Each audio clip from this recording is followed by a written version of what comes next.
Our job for today is we're going to remove this old solar hot water system. It's in the roof, it's not being used, and all it's doing is creating a leak problem. You can see it's starting to get a bit old and rusted.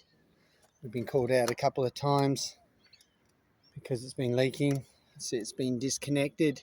So it's really just a matter of we're going to pull it out and then we're going to put the battens back in, put the tiles back in.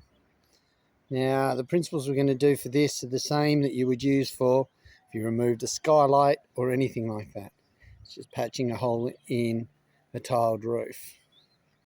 And here's the reason. You can see there's been a bit of leaking. It's been coming through and it's damaging the eaves. So we'll pin that back up as well. So we went to the tile yard yesterday.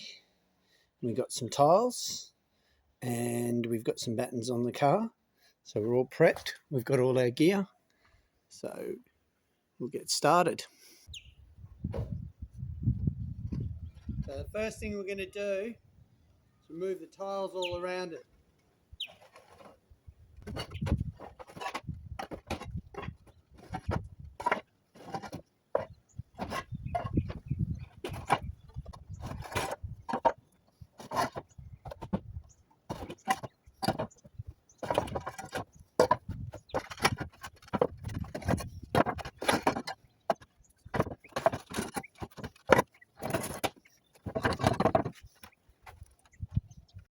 Okay, so you can see all the tiles are moved. Might need to move one or two more.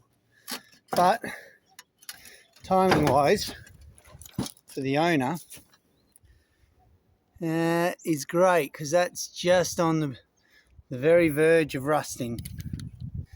Okay, so things we're going to look out for.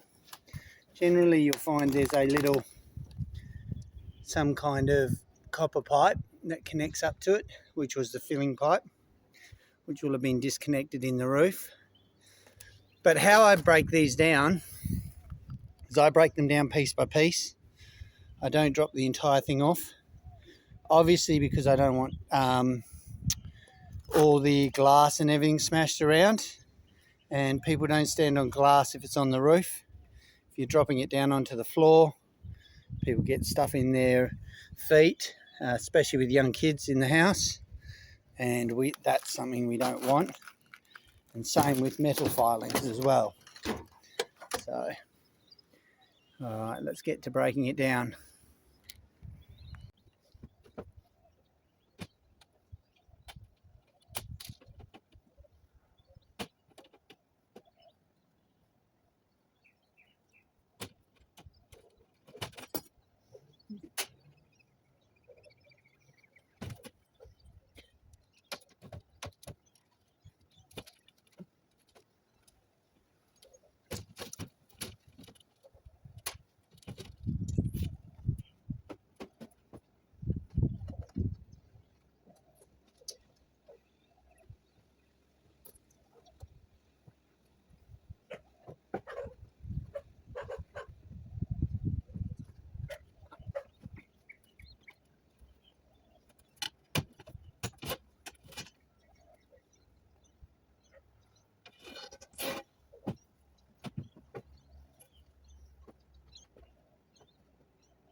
So that's the glass removed. Look, honestly, that's probably the bit that freaks me out the most. Now, what I'm going to do, because it's actually heavy, these are heavy. The outside bit's not too bad, but you got copper pipes on the inside. So I break it down bit by bit. I'll cut that, take the copper out, drop the copper. If I have to, I'll cut it in half so that it's lighter and get rid of it. Now, obviously, if you've got two people, it becomes an easier job, but I'm doing this as a one-man job, so you guys can all see what's happening.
Okay, so we've got rid of the copper inside, and that is the only pipe that's holding it in. So we'll cut that from underneath, and then we'll drop this flange and the whole thing off onto the ground as one complete unit. All right, well, it doesn't seem that heavy, so I think I should be able to do it. If it's too heavy, I'll cut it in half.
So there you go. We got it to the ground, controlled. And now we've got to put the tile buttons in here and put the tiles back on. I also need to pin up that hardy flex. Just a point, I've done quite a few of these, so I knew how to get that section down, but it is quite heavy. So I would always recommend, if you're a novice or you're trying it by yourself, make sure you got 2, maybe even 3 guys would be good, just to do the lift down. That's probably the hardest part, because obviously getting it from there to the ground, you want a controlled lift. You don't just want to drop it, because there are windows under there, and if you do, you could be in a bit of trouble. So what I've done is, that's where the heaters come out. I measured the tile battens and cut them, and I've just put them there. So what we're going to do is, on these rafters, we will cut it halfway. We'll nail one this side, one that side. We'll take it through to that end. So all we're doing is putting the tile battens that were removed and used up there. We're going to put new ones in here to attach the tiles to.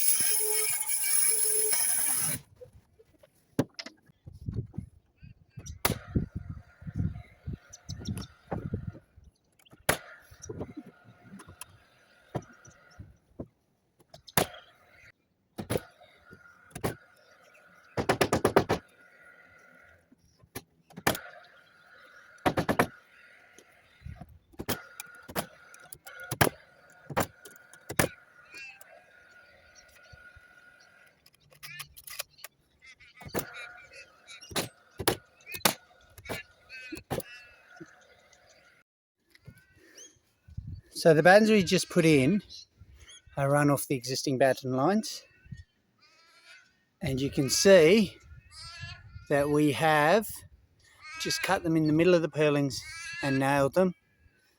Okay, so they don't move. Now if what happened was the purlins were too thin, or you were struggling, you can nail another piece of wood in underneath it on either side, so that you've got more for the batten to sit on. We didn't need to on this one, so it just comes down to, now we've got to put the tiles in, and we'll put a nail in every second tile just to hold it down and have it like new.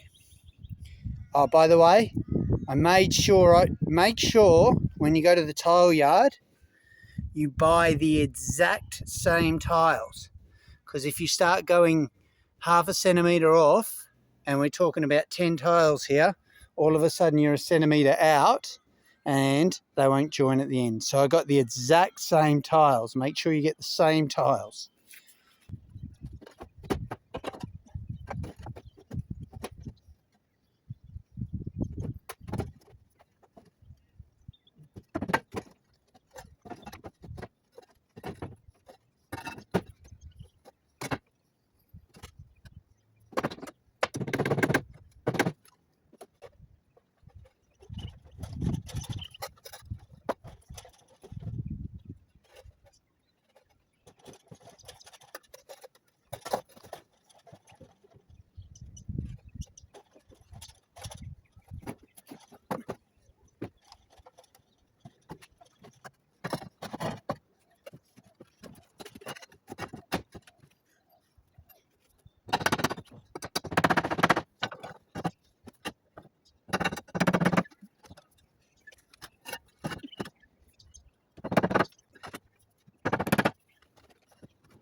There's the final product. Obviously these are second-hand tiles, so they're not going to be perfect, and these have been spray painted.